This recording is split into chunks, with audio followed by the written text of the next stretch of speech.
ಒಪ್ಕೊಳ್ತಾ ಇಲ್ಲ, ಒಪ್ಕೊಳ್ಳೋದಿಲ್ಲ ಯಾರಾದರೂ, ಆದರೂ ಇದ್ದಾರಿಲ್ಲ ಅಂತಲ್ಲ. ಅದು ಹೇಳ್ರಿ, ಆದರೆ ಹೇಳುವಲ್ಲಿ ಇನ್ನೂ ತೀವ್ರತೆ ಆಗಬಾರ್ದು ಅನ್ನೋಂಥದ್ದು.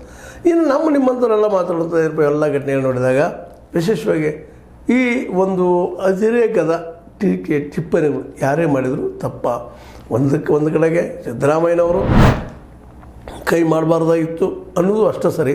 ಆದರೆ ಅದೇ ಕಾಲಕ್ಕೆ ಅದೊಂದು ಘಟನೆ ಆಗೋದಕ್ಕೆ ಕಾರಣ ಏನು ಅನ್ನೋ ಸಹಿತ ಅಭ್ಯಾಸ ಮಾಡಬೇಕಾಗ್ತದೆ. ಅಲ್ಲಿ ಎಲ್ಲೆಲ್ಲಿ ಅಭ್ಯಾಸ ಮಾಡಿದಾಗ ಅಲ್ಲಿ BJP ಕಾರ್ಯಕರ್ತರು ಸಹಿತ ತಮ್ಮ ಒಂದು ವಿರೋಧವನ್ನು, ಪ್ರತಿಭಟನೆಯನ್ನು ಒಂದು ಸ್ವಲ್ಪ ಅಂಕಿ ಮೀರಿ ಮಾಡಿದ್ದು ನೀವು ಸುಳ್ಳಲ್ಲ.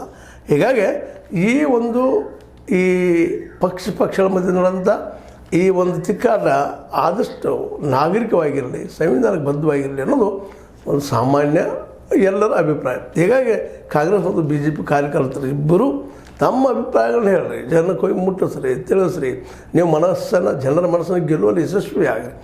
ಅದೇ ಕಾಲಕ್ಕೆ ಯಶಸ್ವಿ ಆಗೋ ಜೊತೆಗೆ ನಿಮ್ಮ ನಾಗರಿಕ ಪ್ರಜ್ಞೆಯನ್ನು ಸಹಿತ ನೀವು ತಿಳ್ಕೊಂಡು ಹೋಗುವಂಥದ್ದು ಇಬ್ಬರೂ ಕಾರ್ಯಕರ್ತರಿಗೆ ಭಾಳ ಅನಿವಾರ್ಯ ಇದೆ.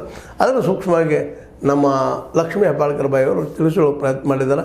ಮತ್ತು ಇದು ಸ್ಟ್ರೈಕ್ ಇನ್ನೂ ಮುಂದುವರಿದ್ದಾರೆ. ಯಾಕೆಂದರೆ ಇನ್ನೂ ಹಸಿ ಅದು, ಇಲ್ಲೇ ನೀವು ಭಾಳ ದಿವಸ ಆಗಿಲ್ಲ, ಇನ್ನು ಕೆಲವು ದಿನದಲ್ಲಿ ಅದು ಮುಂದಕ್ಕೆ ಹೋಗಿಬಿಡ್ತದೆ. ಈಗ ಎಷ್ಟೋ ಘಟನೆಗಳಾಗೋದು ನೀವು ನೋಡಿದ್ದೀರಿ. ಯಾವ ಪ್ರತಿಭಟನೆ ಮಾಡಿದ್ದು ಒಂದು ಹಂತವರೆಗೆ ಬಂದು ನಿಂತಿಲ್ಲ. ಬಟ್ ಆದರೆ ಕಾಂಗ್ರೆಸ್ಸಿಗೆ ಹೌದಪ್ಪ, ಇದು ಕಾಂಗ್ರೆಸ್, ಇದು ಇನ್ನೊಂದು ಭ್ರಷ್ಟಾಚಾರದ ಪಕ್ಷ ಅನ್ನೋದನ್ನು ಒಂದು ನಿರ್ಮಿಸುವಲ್ಲೇ, ಜನರಿಗೆ ಮುಟ್ಟಿಸುವಲ್ಲೇ ಇಲ್ಲಿವರೆಗೆ BJPಯವರು ಯಶಸ್ವಿಯಾಗಿದ್ದಾರೆ ಅನ್ನೋದು ಏನು ಸುಳ್ಳಲ್ಲ.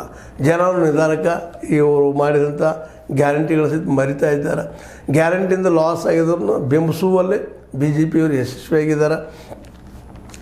ಭಾಳಷ್ಟು ಜನ ಈ ವಿಷಯದಲ್ಲೇ ಹೌದು, ಅನಗತ್ಯ ಈ ಪುಕಟ ಕೊಡುವಂಥ ಕೆಲಸ ತಪ್ಪು ಅನ್ನುವಂಥ ಭಾವನೆ ಬರ್ತಾಯಿದೆ. ಬಟ್ ಆದ್ರೆ